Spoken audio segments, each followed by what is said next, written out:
तो आप एक अच्छे चिकित्सक हैं, इसके साथ साथ आप डिवोशनल सिंगर हैं। ये बड़ी दोनों ऑपोजिट फील्ड हैं। तो कैसे आपका आध्यात्मिकता की तरफ मन आया, विचार आया? टीवी एक बार देख रहे थे तो हमारे जो गुरुदेव भगवान हैं श्री श्री देवकीनंदन ठाकुर जी महाराज, उनकी कथा बाय चांस टीवी पे चैनल चेंज करते हुए आस्था पे आ गई। ये भक्ति का मार्ग ज़्यादा आसान था या चिकित्सा का मार्ग चुनना ज़्यादा आसान था? तो हमारे पिताजी ने बोला कि या तो ये सब तुम छोड़ दो, जो ग्रंथ पाठ आप कर रहे हो या कुछ भी भजन कर रहे हो, जो भी है ये सब छोड़ दो, तभी मैं आपका कोचिंग इंस्टीट्यूट में एडमिशन कराऊंगा। तब उस समय श्री गुरुदेव भगवान की कृपा से ऐसा विश्वास हृदय में था, दिख जाए सपने में या मिल जाए, तो पहला आप कैसे उनको, आपका रिएक्शन क्या होगा या क्या मांगना चाहेंगे कि मैं क्या मांगू ठाकुर जी से? दो व्यक्ति बैठे थे और चाय पी रहे थे वो, और अचानक शेर आ गया। तो दूसरे व्यक्ति ने बोला कि अब क्या करोगे? तो उसने जवाब दिया कि अब जो करेगा शेर करेगा। तो नियम और प्रेम भाव में क्या अंतर है फिर उस हिसाब से? ठाकुर जी के लिए नियम ज्यादा जरूरी है कि प्रेम भाव ज्यादा जरूरी है? ऐसा नहीं, ठाकुर जी के लिए तो प्रेम भाव जरूरी है। हाँ। आप नियम से सेवा कर रहे हैं पर उसमें आपकी रुचि नहीं है, आपका भाव नहीं है, तो हमारे यहाँ कहते हैं भावग्राही जनाब। उन्होंने कहा कि प्रेमानंद जी हमेशा बोलते हैं कि आप राधा राधा नाम जपिए, दिन में इतने बार नाम जपिए। तो ये वो अगर आप बच्चे को नाम जपवाने में लगाएंगे तो वो बच्चा पढ़ेगा कब? और आप क्या सोच रहे हो कि बच्चा फोन नहीं चलाता होगा आपका? वो जो भी मैम आई है उनका बच्चा फोन नहीं चलाता होगा, कहीं नहीं घूमने जाता होगा, वो हर समय पढ़ता ही रहता है। आप बाकी चीजों के लिए कुछ मना नहीं कर रहे। नमस्कार दर्शकों, मैं साक्षी मलिक और मेरे शो में आपका बहुत स्वागत है, दी साक्षी मलिक शो में। और आज हमारे स्टूडियो में मौजूद हैं डॉक्टर उमंग गोसाई। डॉक्टर उमंग गोसाई पेशे से चिकित्सक हैं और डिवोशनल सिंगर हैं एंड ये फाउंडर हैं निकुंज मंडली ऑफिशियल के। तो हमारे स्टूडियो में आने का बहुत बहुत स्वागत है आपका डॉक्टर उमंग गोसाई। राधे राधे। तो आप एक अच्छे चिकित्सक हैं, एक अच्छे हॉस्पिटल में आप मेरे ख्याल से देखते हैं मरीजों को, अपना क्लिनिक भी चलाते हैं। इसके साथ साथ आप डिवोशनल सिंगर हैं जी। ये बड़ी दोनों ऑपोजिट फील्ड हैं। तो कैसे आपका आध्यात्मिकता की तरफ आने का मन आया, विचार आया? कैसे आपने सोचा कि मुझे इस फील्ड में आना चाहिए? तो थोड़ा सा अपने बारे में एक तो बताएं और मैं चाहूंगी आप हमारे दर्शकों को स्वयं से थोड़ा सा परिचय बताएं अपना। जी नमस्कार, Radhe Radhe. I am Dr. Umang Gosai, currently working in Max BLK Hospital as senior resident in internal medicine department. Okay. साथ ही मैं एक डिवोशनल सिंगर हूँ। रुझान हमारा ऐसे हुआ कि जब हम टीवी एक बार देख रहे थे तो हमारे जो गुरुदेव भगवान हैं श्री श्री देवकीनंदन ठाकुर जी महाराज, उनकी कथा बाय चांस टीवी पे चैनल चेंज करते हुए आस्था पे आ गई जी। तो उसके बाद इतना आकर्षण हुआ कि धीरे धीरे फिर उसको सुनते सुनते फिर हमारे जब 10वीं कक्षा में हमारा CGPA 10 आया था, रैंकर स्टूडेंट थे ही शुरू से जी। तो फिर पिताजी बोले कि आपको क्या चाहिए? तो उस समय हमारे गुरुदेव भगवान की वहाँ पे वृंदावन में कथा होनी थी, गर्मियों की छुट्टियां थी, उसके बाद ही 11th का सेशन स्टार्ट होता है। तो हमने कहा कि 7 दिन वहां रहेंगे, कथा सुनेंगे, और उसके बाद गुरु पूर्णिमा थी 4 जुलाई की। तो कथा सुनेंगे और हमारी बस आप दीक्षा करवा दीजिए, बाकी हमें कोई संसार की कोई भी वस्तु, चाहे साइकिल हो या XYZ, कुछ भी नहीं चाहिए। तो ठीक है, ऐसे ही हम रहे। फिर गुरुदेव भगवान का आश्रय प्राप्त हुआ, फिर उसके बाद से जीवन ही परिवर्तित हो गया। फिर सभी संतों की कृपा रही, सुनते सुनते आज यहाँ तक पहुँच गए। बहुत शानदार बताया आपने अपना। लेकिन आप जैसे डॉक्टर हैं जी, और मरीजों को आप देखते हैं, आपको उनका दर्द देख के आप महसूस कर पाते हैं, क्योंकि आप एक जैसे स्पिरिचुअल भी हैं, तो वो उतना जब आप एज ए डॉक्टर उनको मरीजों को देखते हैं तो आपको वो महसूस होती है, उनकी चीजें, उनका दर्द महसूस होता है, या टफ आप हो गए हैं कि मैं यहाँ टफ हूँ और लेकिन जब मैं ईश्वर से जुड़ता हूँ तब मैं थोड़ा सा ज्यादा सॉफ्ट हो जाता हूँ? ऐसा कभी हुआ है आपके साथ? एक्चुअली क्या है कि आपको अगर आप उसी दर्द में अपने आप को भेज दोगे, जो पेशेंट का दर्द है, तो आप कभी भी उसको ट्रीट नहीं कर सकते। एक माँ होती है, माँ अगर बच्चे के पैर में घाव हो गया है तो वो उसका चीरा लगवाती है, क्यों? क्योंकि उसका आगे पैर में इन्फेक्शन फैले नहीं और ये सब। ऐसे ही एक डॉक्टर है, उसे पता है पेशेंट को थोड़ा कष्ट होगा, पर उसकी आगे वाली जीवन बदल जाएगा, अच्छा होगा, सुखद होगा। तो ये विचार के साथ हम सब आप अपना ट्रीटमेंट और ये सब करते हैं। ट्रीटमेंट करते हैं जी। और बाकी हमें पेशेंट के प्रति एम्पैथी रखनी होती है, सिंपैथी नहीं रख सकते। एम्पैथी रखनी होती है मतलब बहुत ऐसा बढ़िया, नहीं कि हाँ, पेशेंट एक हमारे पास एक वो हम्म, है, उस पे कुछ भी प्रयोग कर रहे हैं या कुछ भी, उसके लिए भी थोड़ा तो रखना पड़ता है कि ये एक डॉक्टर, एक स्पिरिचुअल डॉक्टर के लिए एक जो मरीज है वो श्री ठाकुर जी ही उस रूप में पधारे हैं, तो क्या बात हमें है। डॉक्टर रूप से अपनी सेवा करनी क्या है। बात है। अगर आपका ये भाव रहेगा तो किसी मरीज के साथ आप गलत नहीं कर पाएंगे। तो आप ये भक्ति का मार्ग ज्यादा आसान था या चिकित्सा का मार्ग चुनना ज्यादा आसान था? चुनना तो दोनों ही कठिन था। हमारे जब 12th के बाद जनरल कैटेगरी से हम आते हैं, तो 12th के बाद नीट का एग्जाम दिया और हमारा सिलेक्शन नहीं हुआ। तो हमारे पिताजी ने बोला कि हम उस समय रामचरितमानस जी, भागवत जी का अध्ययन करते थे, पढ़ते थे ऐसे खुद।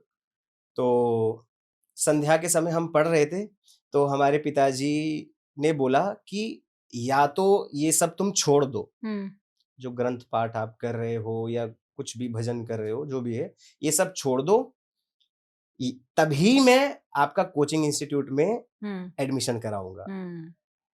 तब उस समय श्री गुरुदेव भगवान की कृपा से ऐसा विश्वास हृदय में था, तब हमने कहा कि भले ही आप हमें एडमिशन कराएं, नहीं कराएं, पर हम ये चीज नहीं छोड़ पाएंगे। उस समय इतना मतलब गर्मा गर्मी भी हो गई, तो पिताजी ने बोला इसको बोल दो ये चला जाए और संन्यास ले ले। अच्छा, फैमिली में इतना तक हो गया था। पर ठीक है, और ये भी बात है, हम उस चीज को भी गलत नहीं कहते।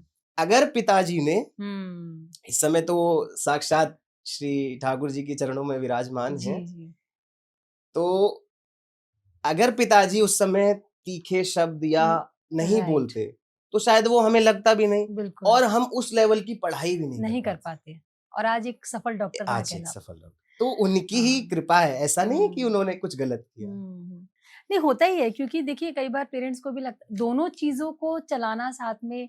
मैं वही काबिले तारीफ है, आप एज ए अच्छे डॉक्टर हैं, अच्छे स्पिरिचुअल डिवोशनल सिंगर हैं, स्पिरिचुअलिटी में इतना ज़्यादा बिलीव रखते हैं, आपको देख के और लोग आपसे जुड़ रहे हैं और बदल रहे हैं अपने आप को। ये बहुत बड़ी बात है। और आप एक निकुंज मंडली ऑफिशियल भी उनके फाउंडर हैं, और उस पर भी आप अपने जो भी प्रोग्राम करते हैं तो उसको आप अपने निजी जीवन से, इतने बिजी जीवन से समय निकालना और भगवान की भक्ति में समय देना कितना मुश्किल होता होगा उमंग जी? आसान होता है? बहुत मुश्किल है। देखो, जैसे मैंने बताया कि मैं सीनियर रेजिडेंट हूँ मैक्स बीएल के हॉस्पिटल। एक चीज वो है, तो दिन का समय हमारा वहां जाता है। शाम को हमारा डॉक्टर उमंग क्लिनिक उत्तम नगर में एक छोटा सा क्लिनिक है, ओपीडी है, तो शाम का समय हमारा वहां जाता है। अब इतने बिजी शेड्यूल के बाद कीर्तन के लिए समय निकाल पाना बहुत बड़ी बात है, बहुत कठिन होता है। पर श्री प्रियालाल की सेवा हमें करनी है, हमें ऐसा लगता है, हमारे जीवन का उद्देश्य है कि जैसे हमें श्री गुरुदेव भगवान ने, संतों ने ठाकुर जी से, श्री जी से जोड़ा, ऐसे ही हमारा भाव रहता है कि जो चीज हमें प्राप्त हुई है, क्यों ना सबको मिल बांट के पाया जाए। बिल्कुल, तो इसलिए ये संकीर्तन का भाव उठा और निकुंज मंडली चैनल हमने इंस्टा पे, यूट्यूब पे, सब पे शुरू किया, और आज 80,000 के आसपास फॉलोअर्स भी हैं। रिस्पॉन्स भी बहुत अच्छा है और सबको अच्छा लग रहा है। जी, आपसे कोई अगर कांटेक्ट करना चाहे इस संदर्भ में, तो मैं कैसे आपसे कांटेक्ट किया जाए? निकुंज मंडली चैनल पे हमारा नंबर है, मैं नंबर बोल भी देता हूँ, 9711332707। जी। आप उस पे कांटेक्ट कर सकते हैं। जी। और निकुंज मंडली चैनल है, आपका ही चैनल है, आप उसको फॉलो कर सकते हैं, सब्सक्राइब, तो आपको अपडेट लेटेस्ट कीर्तन कहाँ-कहाँ पे है, उसकी अपडेट भी अपडेट्स मिलती रहेगी, मिलती तो आप रहेंगी। आइए और हुँ। उसका संकीर्तन का आनंद अरे लीजिए। बहुत-बहुत शानदार ये है। अच्छा ये आप कहते हैं कि आपकी भक्ति श्री कृष्ण श्री जी के लिए बहुत ज़्यादा है, अपार भक्ति आप रखते हैं और मैंने कुछ पिक्चर्स आपकी देखी थी, कुछ वीडियोज़ देखे थे, जिसमें आप गौरी गोपाल आश्रम में जाते रहते हैं। श्री अनिरुद्धाचार्य जी जी, के जी, साथ में जी। आप उनके साथ में संकीर्तन वगैरह में भी किया है। जी, जी। तो आप अ, उनके बारे में क्या कहना चाहेंगे? जैसे हमने भी सुना है कि काफ़ी बड़ा वो आश्रम चलाते हैं और बड़े भाव से अपना वो दूसरों के लिए सेवा करते हैं। आप उनसे जुड़े हुए हैं, तो आप अनिरुद्धाचार्य जी के लिए क्या कहना चाहेंगे? मतलब अनिरुद्धाचार्य जी महाराज जो हैं, बहुत ही हम्बल पर्सनैलिटी है। हमारा कीर्तन गत वर्ष लास्ट ईयर गौरी गोपाल आश्रम में एकादशी के उपलक्ष्य में हुआ था, अच्छा। जो कि यूट्यूब पर निकुंज मंडली चैनल पे डला हुआ है। हुँ, हुँ। आप वो सुन सकते हैं। इतना बड़े लेवल पे हुँ, वो किंचित महाराज जी थोड़ा-सा लेट हो गए थे। हम हुँ, लोग रूम में हुँ। वेट कर रहे थे महाराज जी का। तो महाराज जी आते ही प्रणाम करते बोलते हैं कि हमें क्षमा करना, हम थोड़ा ओह लेट हो गए। माय और सोचो गॉड! मतलब एक ओह माय गॉड! इतने बड़े लेवल पे व्यक्तित्व है और हुँ, इतना हम्बल। सादा उस समय हम थे। बिक गए कि क्या बात महाराज है! फिर वहाँ की जब व्यवस्थाएँ देखी, सेवाएँ देखी हुँ, कि इतने सारे बच्चे गुरुकुल में निःशुल्क पढ़ रहे हैं। अच्छा, इतनी सारी माताएँ जिनको जिनके परिवारीजन, जिनके बेटे हैं, वो उनकी सेवा नहीं कर रहे। वो छोड़ हमारे जाते हैं श्री वहाँ। महाराज जी उनके बेटा बन के हुँ, उनकी सेवा सारा करना, हुँ, उनके चरणों में तेल लगाना, सब करना। हुँ। मतलब एक जैसे एक आइडियल बेटे को करना चाहिए वो। अपने पेरेंट्स के साथ करते हैं और जैसे। गौरी गोपाल रसोई हुँ, सोचो मतलब 24/7 हुँ, हुँ। विश्व की सबसे बड़ी रसोई है वो। क्या बात है! क्या बात है! चौबीसों घंटे, हुँ, सातों दिन हुँ, अनवरत वहां पे हुँ, न जाने कितने हजारों हजारों व्यक्ति हुँ, प्रसाद ग्रहण कर रहे हैं। हुँ, क्या ये सेवाएं संसार को और मीडिया को नहीं दिख रही हैं? हुँ। केवल मतलब कुछ भी उन्होंने कुछ बोल दिया या कुछ वो तो देखिए वो मीडिया है, वो तो कुछ मतलब भी तो आप हाँ, उनकी पॉजिटिव चीजें तो देखो। हुँ। आप बहुत आपको बड़ी नहीं बात है ये, विश्वास, आप जाके देखो। बहुत बड़ी बात है। देखिए किसी को निःशुल्क पढ़ाना, खाना खिलाना, सोचो ना अपने यहाँ कि रखना अपने बालक को पढ़ाने में हाँ, कितना खर्चा लगता है और वो एक्चुअली सोचो कितने बालकों को कितने पढ़ा रहे हैं। बालकों को पढ़ाते हैं। बहुत बड़ी सेवा है, मानव बहुत। सेवा सबसे बड़ी सेवा। शायद इसलिए वो इतने सादगी से रहते हैं। एक समय पे अभी तो व्यवस्थाएं बढ़ गई, हुँ, उन्होंने कर्जा ले लेकर मतलब मांग मांग कर संतों की सेवा करी है। आज ऐसे ही वो बने नहीं है। अच्छा, उनका पूर्व काल आप हाँ। देखो हुँ, तो हुँ, वहां पे पैसा मांग मांग कर हुँ, मतलब कोई 10 रुपए दे देता, कोई फिर उससे संतों की सेवा करना, अपने लिए नहीं। बहुत बड़ी बात है ये। फिर धीरे धीरे श्री ठाकुर जी ने कृपा की और ये सब हुँ। व्यवस्था गौरी गोपाल की बनी।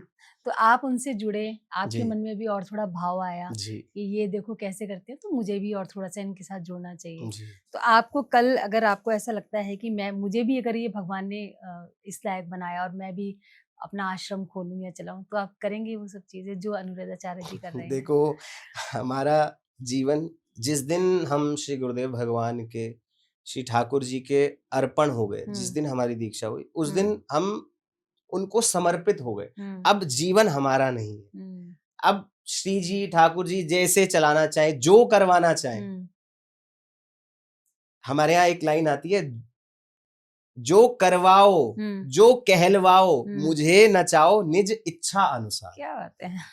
अब आपका हुँ, कार्य क्षेत्र है, आपको हुँ, क्या इस शरीर से सेवा लेनी है। सेवा लेनी है। हमारा तो सब आप है। अच्छा श्री जी को आप इतना मानते हैं, जी। ठाकुर जी की इतनी सेवा करते हैं। कभी आपको दिख जाएँ सपने में या मिल जाएँ, तो पहला आप कैसे उनको आपका रिएक्शन क्या होगा या क्या माँगना चाहेंगे कि मैं क्या माँगूँ ठाकुर जी से? देखो एक कथानक हम बताते हैं हाँ, कि 2 व्यक्ति बैठे थे हुँ, और चाय पी रहे थे वो, और अचानक शेर आ गया। हुँ, तो दूसरे व्यक्ति ने बोला हुँ, कि अब क्या करोगे? तो उसने जवाब दिया कि अब जो करेगा शेर करेगा। अच्छा।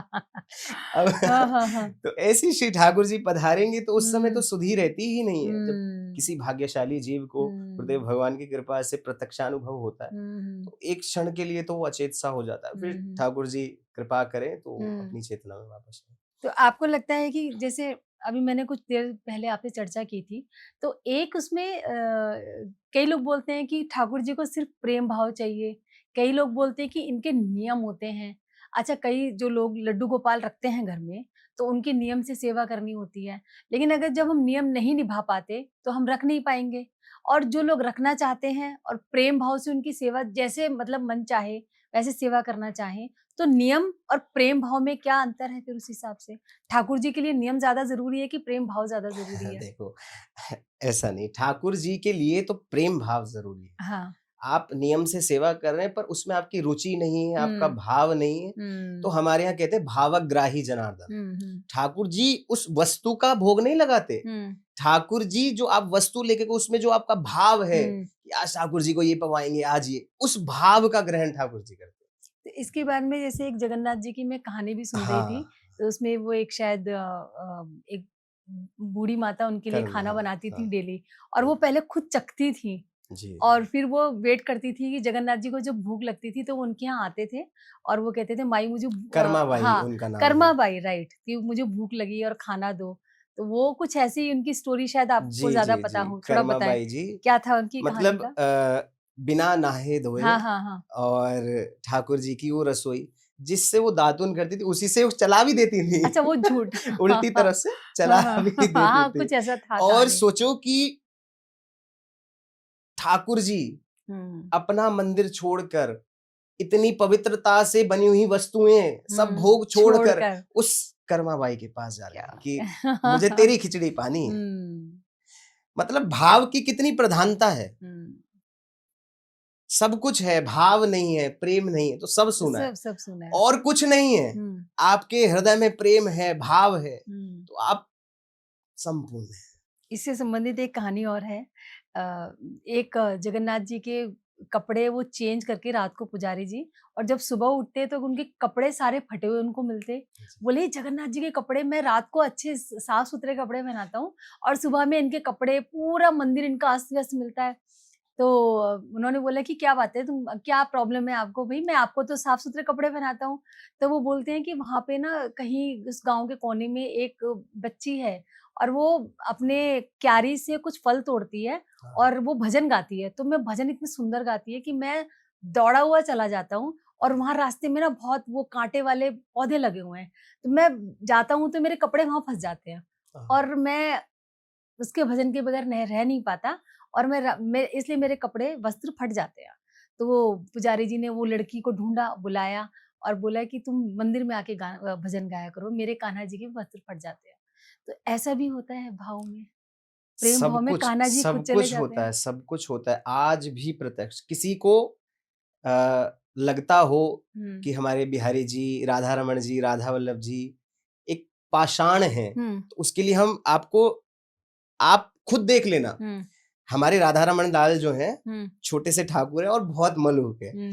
तो कई बार मतलब उनकी जो छवियां हैं, कभी आप देखोगे कि पूरा मुंह बंद है, हाँ। कभी देखोगे 2 दांत दिख रहे हैं, कभी पूरा मुंह खिलखिला के हंस रहे। आप सोचो अगर वो एक पाषाण है, मूर्ति है, तो वो ऐसा हो सकता है परिवर्तन? बिल्कुल नहीं हो सकता है। वो साक्षात ठाकुर है, आप भाव तो करो। तो वो एक कहानी और है कि हम जैसे हमें बोला जाता है, आप वृंदावन जाते हैं और ठाकुर जी के दर्शन करते हैं जी। और ठाकुर जी को आप साक्षात आँख से आँख मिलाकर नहीं देख सकते। अगर आप आँख से आँख मिलाकर देखते हैं तो कहीं कहते हैं कि पागल हो जाते हैं, कई लोग बोलते हैं कि ठाकुर जी उनके साथ चले जाते हैं। तो इसके पीछे की क्या बात है, थोड़ा-सा बताएँ इस बारे में? हमारे बिहारी जी के संदर्भ में ऐसी 2-3 घटनाएं हुई हैं पहले काल में कि जिससे भी श्री ठाकुर जी के नेत्र लड़ जाते थे, फिर ठाकुर जी उन्हीं के साथ चले जाते थे। अच्छा। मंदिर सूने हो जाता था। अच्छा। तो इसलिए ही गोस्वामी वर्ग ने ये मंत्रणा करके ये परंपरा करी पर्दा कि आप अभी भी जाएंगे तो बिहारी जी के मंदिर में बार बार थोड़ी थोड़ी देर पे पर्दा आता है, फिर हटाते हैं, फिर लगाते हैं। वो इसीलिए है कि ठाकुर जी तो अहम भक्त पराधीना वाले मतलब कोई प्रेम से बुला ले वो तो दौड़ने को तैयार है। इस पर एक भजन वो थोड़ा कुछ दोहा के साथ में इस बात को कहिए।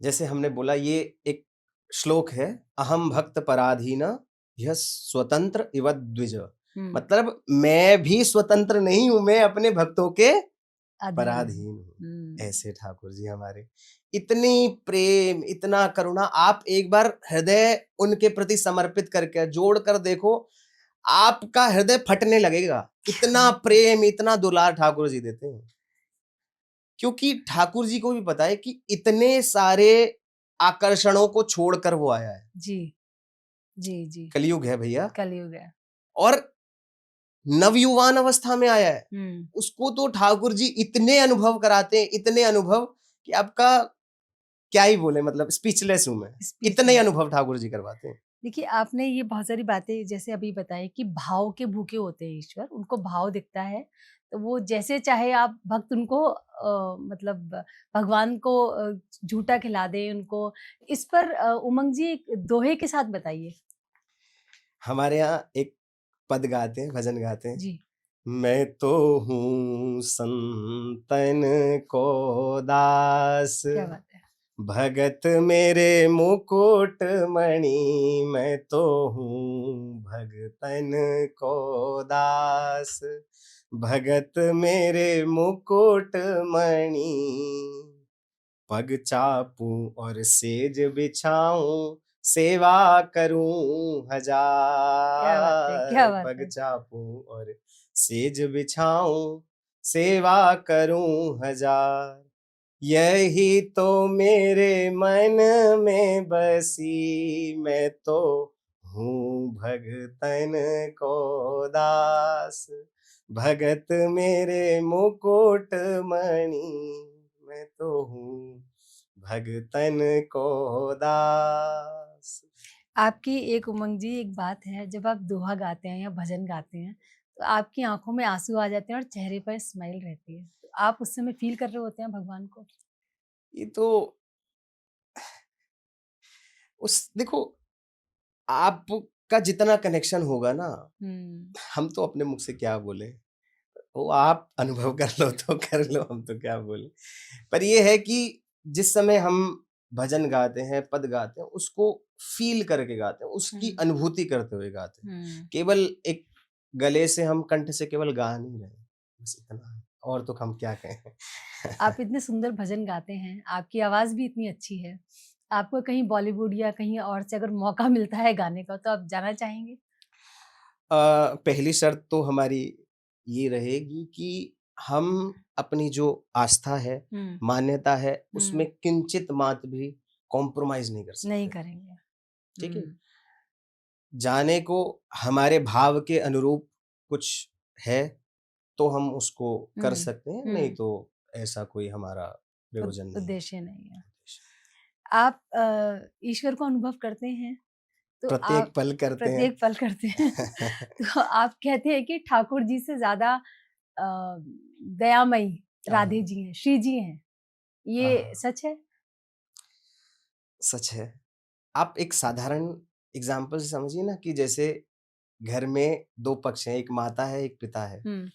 पिता जो होता है वो थोड़ा थोड़ा कठोर उसको होना भी पड़ता है ना, और एक माता होती है, तो बच्चे का रुझान कहाँ होता है आप सोचो, बच्चा हमेशा माँ के पास जाएगा, माँ के थ्रू भले ही कहलवा ले, तो बच्चा हमेशा माँ। ऐसे ही हमारी जो श्री जी हैं, वो इतनी करुणामयी है, इतनी करुणामयी है कि क्या कहें, मतलब अनंत अनंत माताओं का वात्सल्य, एक माता में कितना वात्सल्य सोचो, है, अपने बालक का कष्ट पीड़ा नहीं देख सकती, अनंत अनंत माताओं का वात्सल्य जिनके हृदय में, वो हमारी किशोरी जी, आप सोचो कितना हृदय में उनके, वो सोचती हैं बस क्या कर दूं इसके लिए, क्या कर दूं, क्या कर दूं, इतनी करुणामयी है, इतनी करुणामयी है। कहते हैं कान्हा जी भी तभी सुनते हैं पहले आप राधे जी का नाम लेते हैं।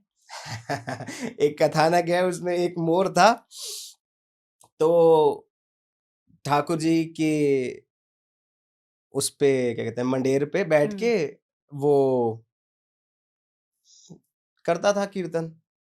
अब ठाकुर जी अपनी मस्ती में अपने ग्वाल वालन के संग मस्त, वो सुने ही ना है। उसने सोचा ये नंदगांव वाले ठीक ना है, अब चले बरसाना चले। और वो बरसाने जाके वो तो जैसे ही उसने आलाप लगाया, श्री जी की तुरंत ध्वनि, ये मेरे प्रियतम का नाम कौन ले रहा है। अच्छा। तो तत्काल उसको बुलाया, उसने कहा कि भैया ये ठीक है बरसाने वाली। तो ऐसा संतों के अच्छा, भाव है, भाव सुंदर है सुंदर। जी, बहुत शानदार। बड़ी देखिए बड़ा अच्छा लगता है कि आप इतने हाईली क्वालिफाइड हैं और इस लेवल पे आप भक्ति से जुड़े हुए हैं, इस लेवल पे आप भगवान के साथ कनेक्टेड हैं। और मैं जो लोग ये कहते हैं कि आप पूजा पाठ करेंगे तो पढ़ेंगे कब? अभी मैंने शायद आपसे पहले भी ज़िक्र किया था कि एक मैडम आई थी एक पॉडकास्ट में, सीमा गोविंद उनका नाम था।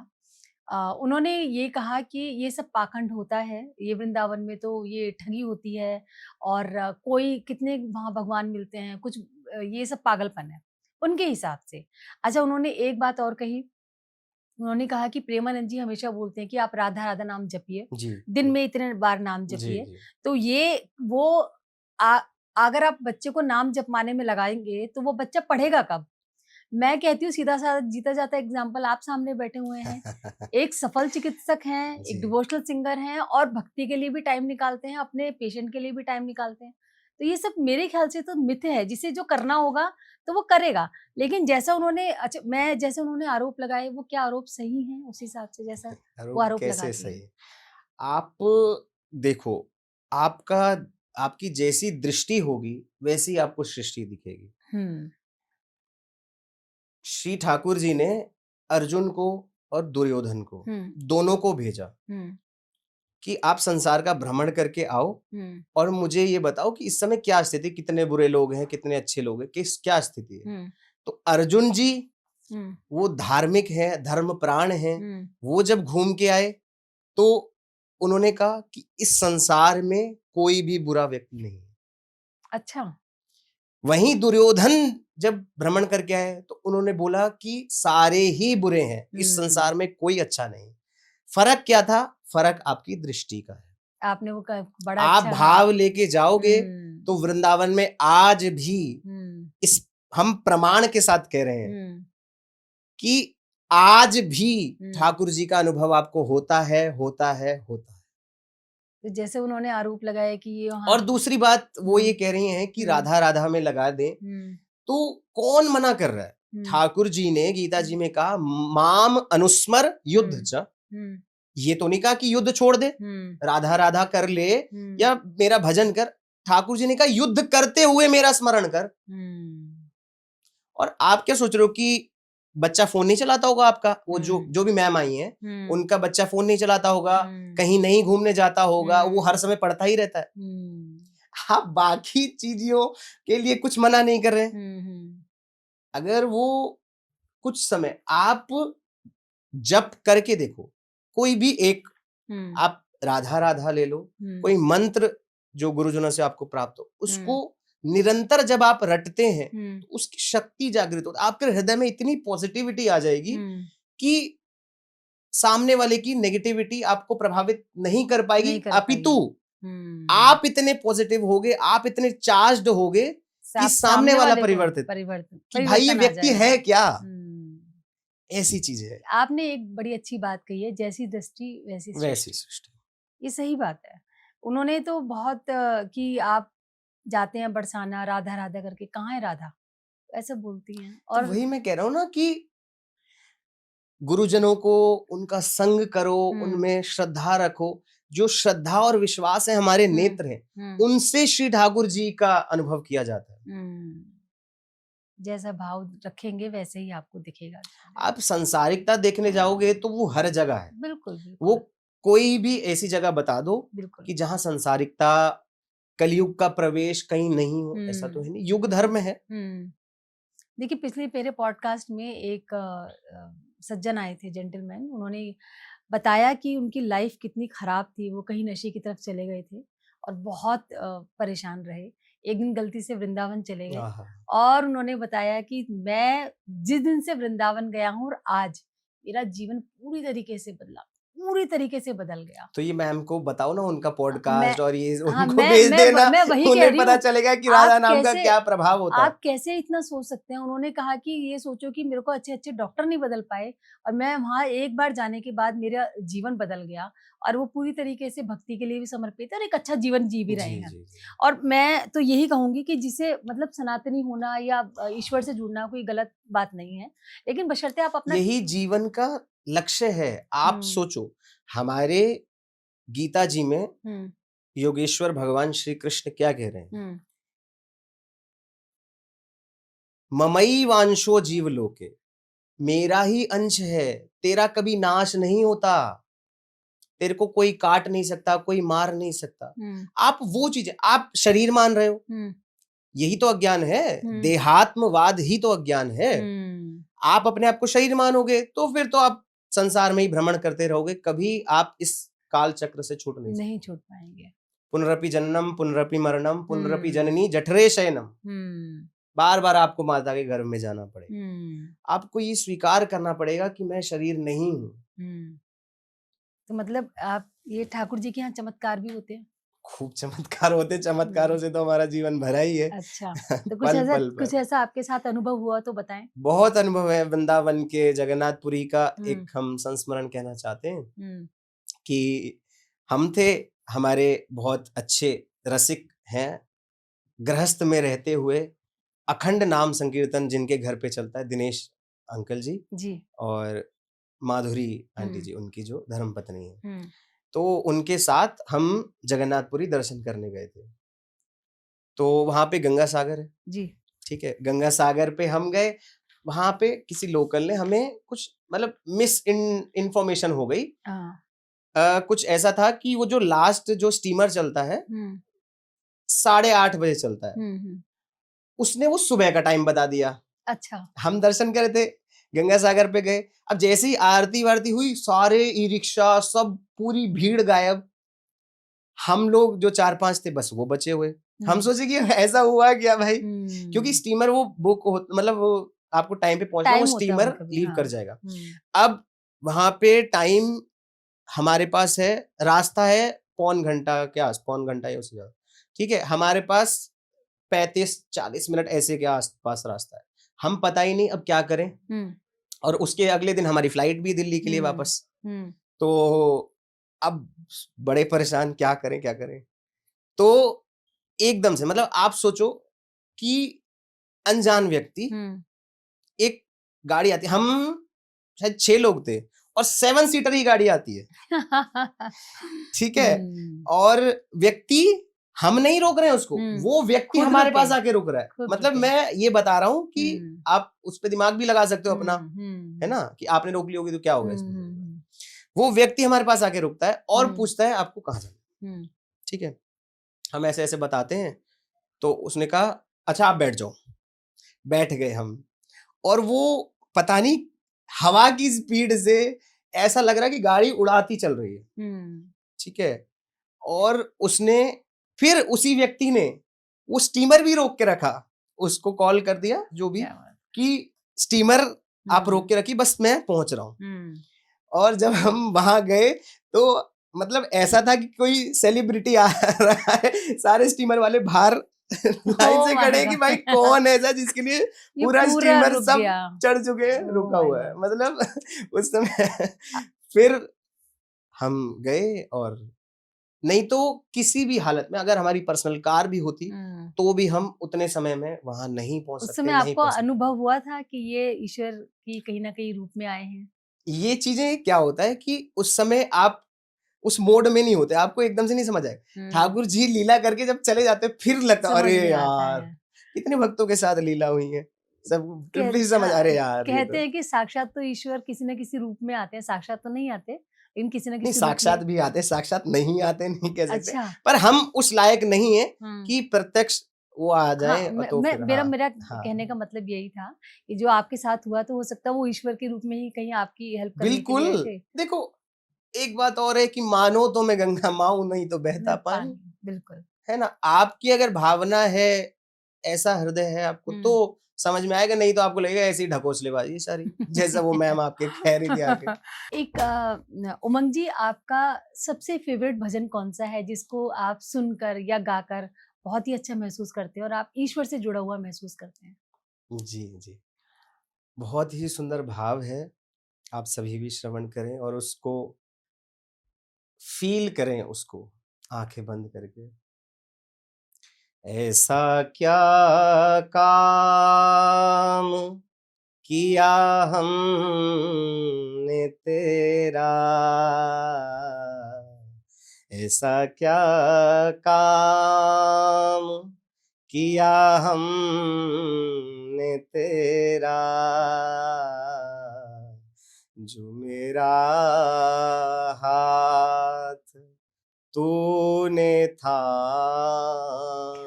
क्या बात लिया, है, क्या बात है। बहुत सुंदर। मेरी जिंदगी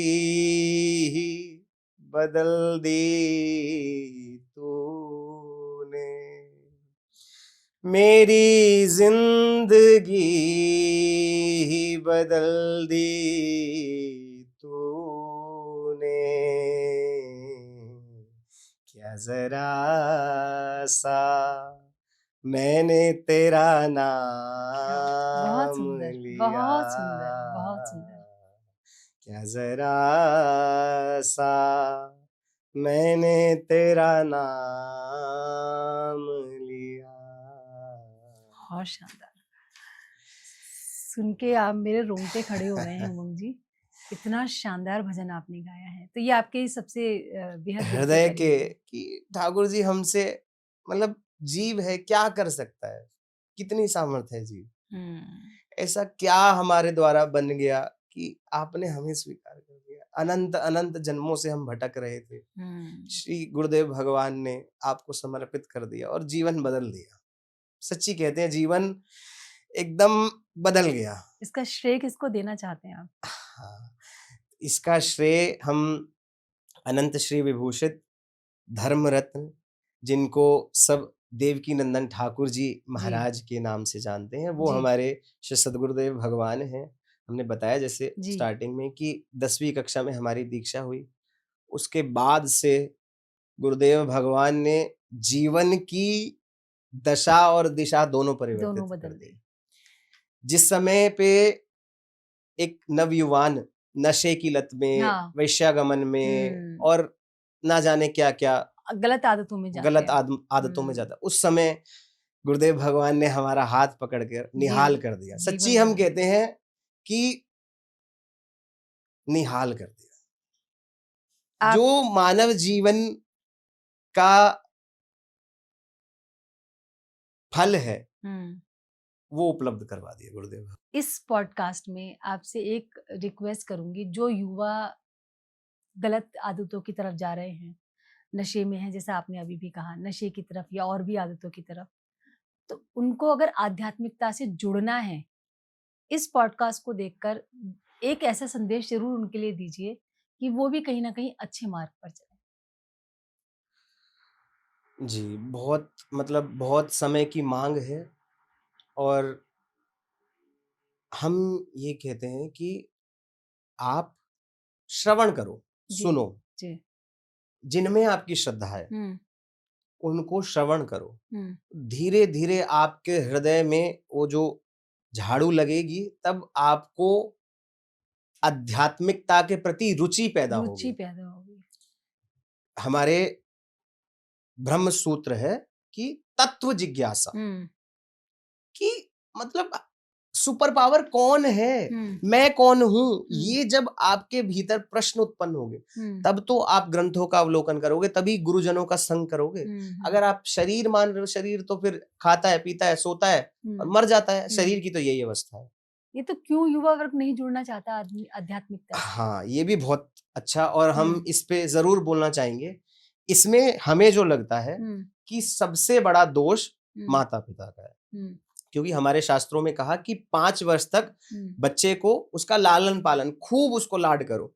पर 6 वर्ष से 15 वर्ष तक, 16 वर्ष से पहले, ठीक है, ये जो 10 साल है उसी में आप संस्कार दे सकते हो, उसी में उसका ताड़न करो, उसको थोड़ा डर भी होना चाहिए बच्चे को, तो उस समय आप उसको संस्कार दो कि ऐसे प्रणाम करना है आपको, हनुमान, कम से कम हमें ये लगता है कि सब माता पिताओं को इतना तो कि आपका बालक हनुमान चालीसा तो कम से कम डेली एक बार ही सही पाठ कर, कितना समय लगता है, जिनको कंठस्थ वो तो फटफट फटफट कर देते हैं, उतना मतलब कुछ तो हाँ, जुड़ो, मतलब आध्यात्मिकता से जुड़ना चाहिए, आप जुड़ जाओ, फिर वो आगे ले जाना ठाकुर जी का काम है, ये बस आप जुड़ जाओ, आप चाहे हनुमान चालीसा का पाठ करो, चाहे 2 मिनट सत्संग सुनो, 2 मिनट ही नाम जप करो, राधा राधा, जो आपको नाम प्रिय हो, राधा कृष्ण, जो भी आपको महामंत्र प्रिय है, युगल नाम प्रिय, जो नाम प्रिय है, हम तो खुली छूट कह रहे हैं, ये हमारा कोई दुराग्रह नहीं है कि आपको यही नाम करना है,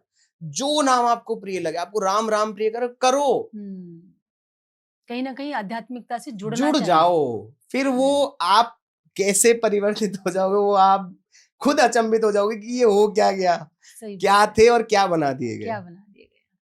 और हमारे यहाँ तो कहते हैं, ना किसी ने रो के पाया है, ना किसी ने हंस के पाया है, ना किसी ने रो के पाया है, जिसने भी पाया है किसी का हो के पाया है। बहुत शानदार, बहुत खूबसूरत, बहुत खूबसूरत। इसके साथ साथ ही मैं आपसे एक रिक्वेस्ट और करना चाहूंगी, 1-2 भजन और, क्योंकि आपने पूरा माहौल ऐसा बना दिया है इस पॉडकास्ट का। जी, एक बहुत सुंदर भजन है, हमारे बरसाने के बहुत सुंदर महात्मा हैं, अनंत श्री विभूषित श्री श्री विनोद बिहारी दास जी महाराज, विनोद बाबा जिनको कहते हैं, उनका भजन है, बहुत सुंदर हमें लगता है, तो हम वो गुनगुनाना चाहेंगे। और बरसाने वाली तो हमारी आराध्य है, सब कुछ हमारी बरसाने वाली है।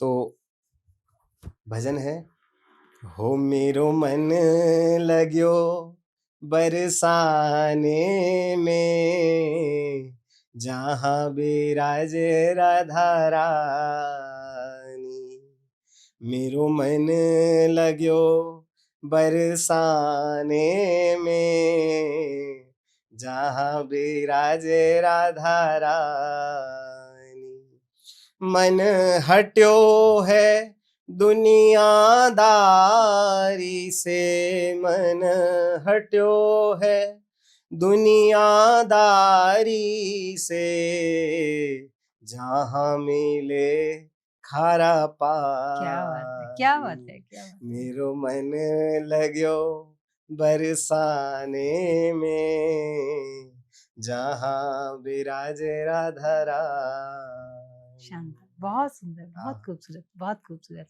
आप गाते हैं तो पूरी तरह डूब जाते हैं भजन में, बहुत शानदार। ये आप मतलब फील भी करते हैं और उसको तभी शब्दों के साथ आप उसको भाव को महसूस भी करते हैं। तभी एक जब आप खुद डूबोगे, आपका हृदय प्रसन्नचित होगा, तब आप प्रसन्नता जो है, सुख जो है, वो सामने वाले को प्रदान कर सकते। बहुत सुंदर। आप खुद ही हृदय से अगर परेशान होंगे तो आप सामने वाले को सुख नहीं दे पाएंगे। इसलिए हमारे भागवत जी में कहा गया, प्रसादस्तु प्रसन्नता। आप जो भजन करते हैं, आप साधन करते हैं, आप नियम करते हैं, ठाकुर जी की सेवा करते हैं, उसका फल क्या है? अध्यात्म का फल क्या है? प्रसादस्तु प्रसन्नता।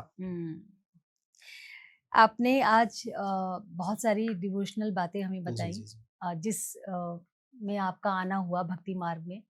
और डॉक्टर साहब, अब मैं थोड़ा सा ये जानना चाहूंगी आपसे बारे में, जो आपका प्रोफेशन है, मेन प्रोफेशन, आप एक अच्छे डॉक्टर हैं। आजकल जैसे क्योंकि आपने खुद नीट का एग्जाम क्लियर किया है और अच्छे अंक प्राप्त करके एक अच्छे सफल चिकित्सक आप बने हैं। आजकल जो नीट का जो चला हुआ है इशू, इस पर एक तो आप 2 लाइन जरूर कहिए कि हालांकि ये भी मैटर सॉल्व कर दिया गया है, पर फिर भी हम आपकी राय जानना चाहते हैं इस बारे में।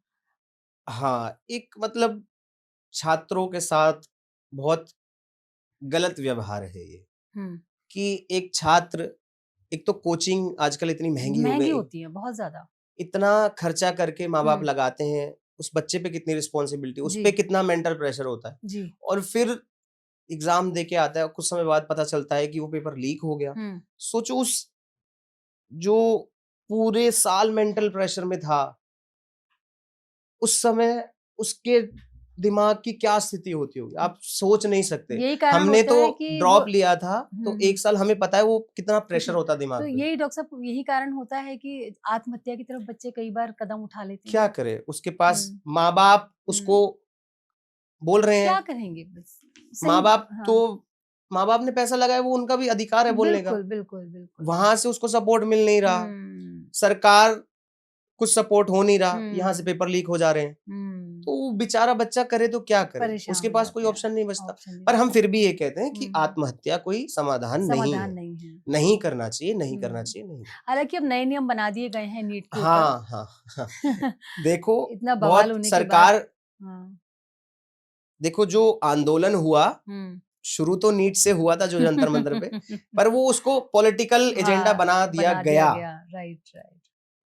तो पर ये है कि उससे ये है कि सरकार ने भी कदम उठाए हैं हुँ, और एंटी लीक बिल पास हुँ, किया है हुँ, हुँ, और हम भी सरकार से यही गुजारिश करते हैं हुँ। कि छात्रों की जो अगर वो एग्जाम दिया है तो लीक नहीं होना चाहिए नहीं उसका होना एग्जाम चाहिए। नीट लीक नहीं हाँ, नीट तो क्या कोई भी कोई भी एग्ज़ाम एग्जाम हाँ, लीक नहीं होना चाहिए नहीं बहुत होना मेहनत चाहिए। लगती है बिल्कुल, बहुत बिल्कुल। मेहनत लगती है डॉक्टर साहब प्रिपरेशन रिज़र्वेशन के ऊपर आपका क्या कहना है? क्योंकि आजकल रिज़र्वेशन भी नया मुद्दा बना हुआ है। हाँ क्या कहना देखो चाहेंगे? देखो हाँ इस पे ये भी एक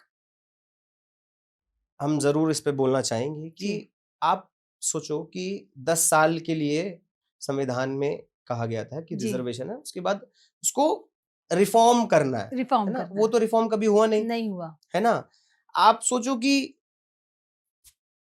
दूसरे की क्या कहें हम खुद अपना बता रहे हैं हुँ, कि एक जनरल कैटेगरी का क्योंकि हम हुँ, जनरल कैटेगरी से आते हुँ, हैं तो एक जनरल कैटेगरी का जो व्यक्ति है हुँ, उसको 720 में से कम 550 600 के आसपास नंबर लाने पड़ेंगे तब वो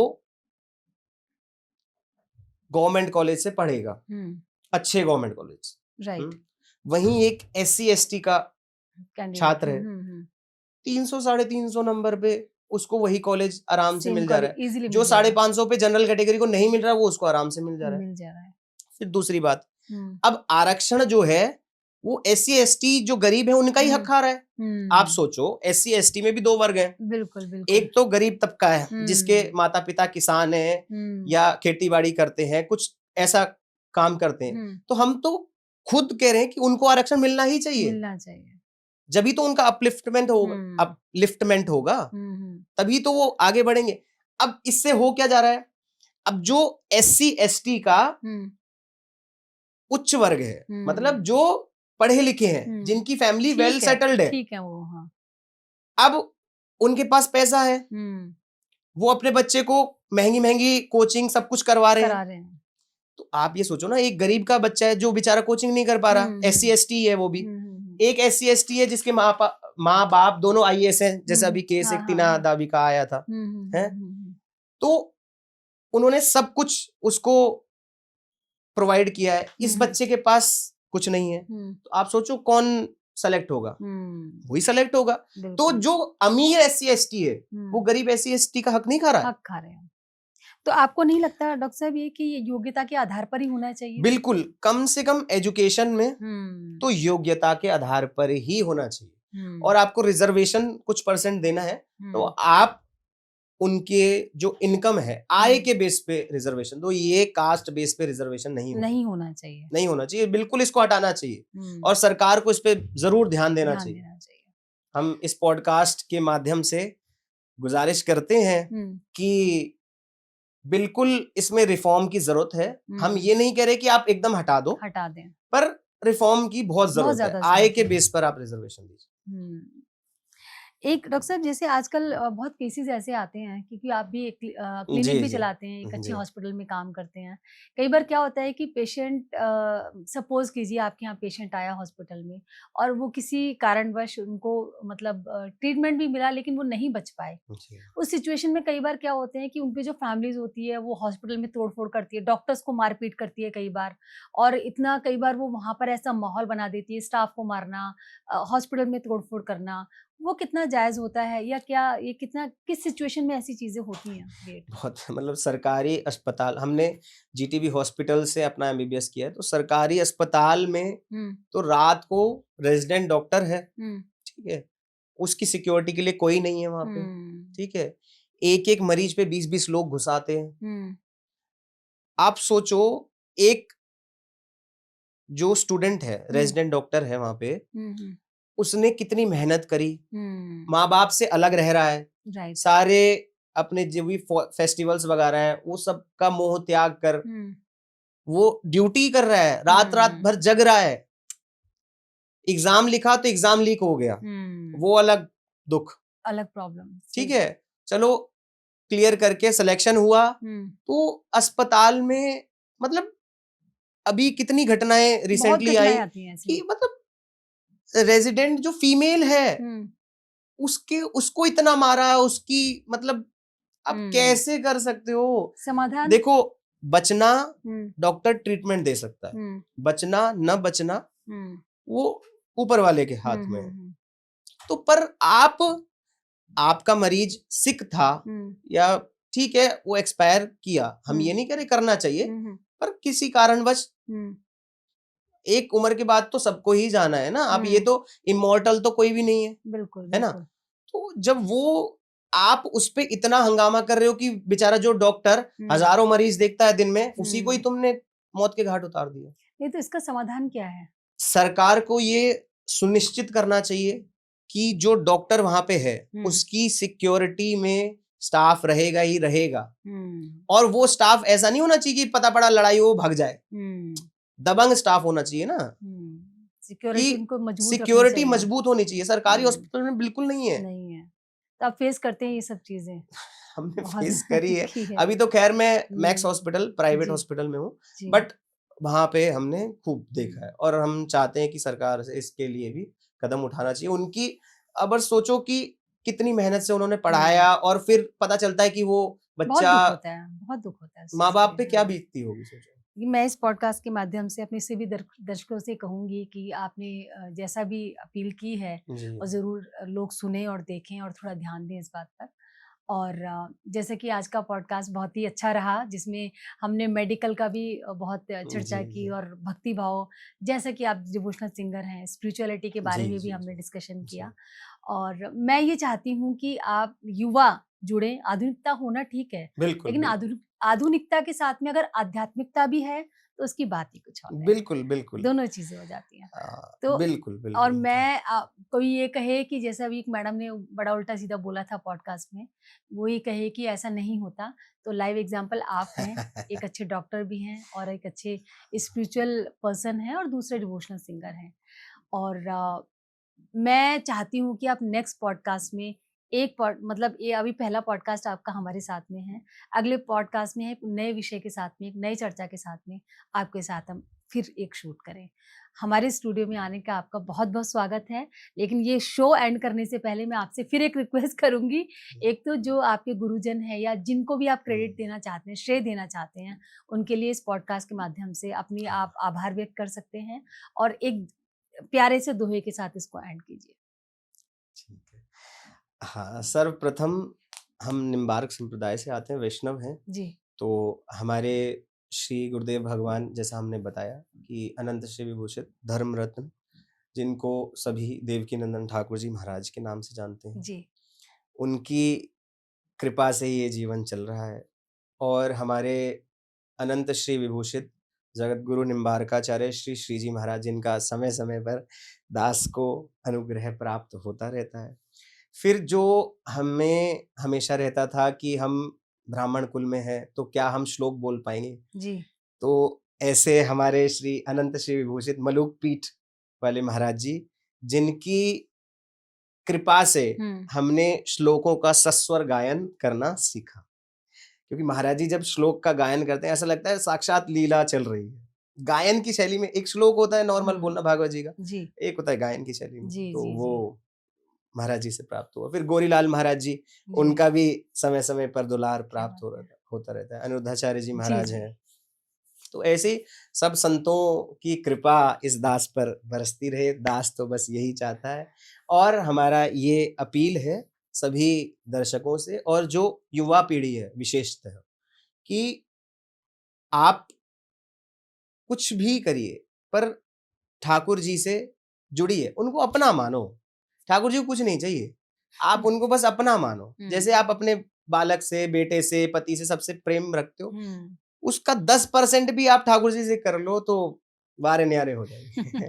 तो ऐसे ही सब, और ज़्यादा से ज़्यादा आप निकुंज मंडली चैनल यूट्यूब और इंस्टाग्राम उसको सब्सक्राइब करें, फॉलो करें, उसकी वीडियोस को सुनें और ज़्यादा से ज़्यादा आप आध्यात्मिकता से जुड़ पाएँ। यही हमारा लक्ष्य है। इसी को लेकर निकुंज मंडली चैनल जो है वो बनाया गया है कि सब युवाओं को हम जोड़ पाएँ। बाकी जैसे कोई कीर्तन के लिए आपसे सेवा भाव के लिए जुड़ना चाहें तो वो आपसे जो नंबर आपने बोला है उनसे वो कांटेक्ट कर हमारा सकते निकुंज हैं। मंडली चैनल ऑफिशियल इंस्टाग्राम और यूट्यूब पे उस पे नंबर्स अवेलेबल हैं, तो आप मैसेज कर सकते हैं और सारी जानकारी आप ले सकते हैं। चलिए उमंग गोसाई जी, हमारे स्टूडियो में आने का आपका बहुत बहुत धन्यवाद। अगले पॉडकास्ट में नए चर्चा, नए विषय के साथ में आपसे जरूर जुड़ेंगे। बहुत बहुत धन्यवाद। राधे राधे। राधे